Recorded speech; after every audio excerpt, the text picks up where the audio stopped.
I'm going to stay on Tesla and bring in an Elon Musk critic who's been on the show before. There he is, Jeremy Owens, MarketWatch technology editor.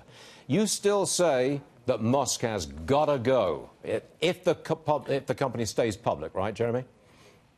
Yeah, if the company stays public. I mean, you know, talking about Azealia Banks, it's all just silly at this point. And the blog post Elon put out yesterday showed that he could have gone the normal route for this, done what other companies do, halt the stock, get an announcement out there, get some advisors lined up before any of this happened. He chose to instead throw it out there on Twitter. And so he invites this type of SEC regulators looking at him and criticism from people like me when he doesn't have to. He could have just gone the normal route. And it's all just silly at this point to have to look at it and go through this every single day instead of just doing it the normal way. With the buyout price is supposed to be $420 a share, but the stock is actually languishing around $350.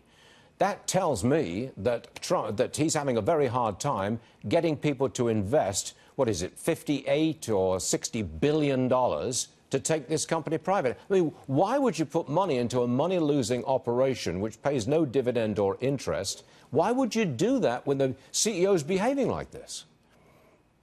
That's an excellent question. And you're right about them losing money. He does project profitability in the second half, which after building all of these Model 3s, he should be able to get to profitability. He should be able to make money after he's lost so much in the first half of the year. On the back half, yes, he can make up for it. The question is, going forward past that, is it going to be profitable, or is he going to take this money and start spending it wildly again and developing, you know, Mack trucks, you know, electric Mack trucks and the next Roadster and everything else he says he wants to build, the new factory in China. And so if you're going to do that, how are you still going to be profitable? And if you're private and don't have the access to the capital markets that you might as a public company, how are you going to continue to fund all of this? Give me the end game, Jeremy. All of these questions are going to be tough. Well, what's the end game here? Give me a projection. Where are we going with this thing?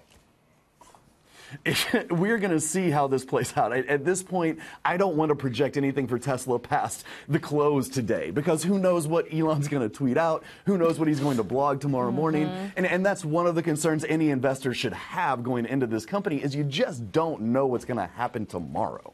Do you think that it's a good enough company with a good enough product, I should say, eventually to get rid of all this messing around with money and tweets and all the rest of it and emerge as a dynamic, brilliant technology company?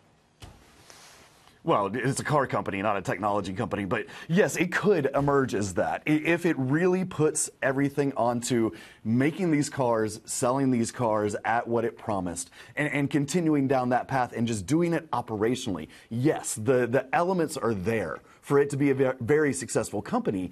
But if it continues to try to bite off more than it can chew, it's going to have a real hard time. Yeah, so that's not for you. Okay, I got that. Jeremy, I'm sorry. I'm sorry. I missed your very last words there. I do apologize for that, but I get the point. Jeremy, thanks for joining us. No problem. Much obliged. You come and see us Thanks again. for having me, Stuart. I want to see what's going on with that company. Will do.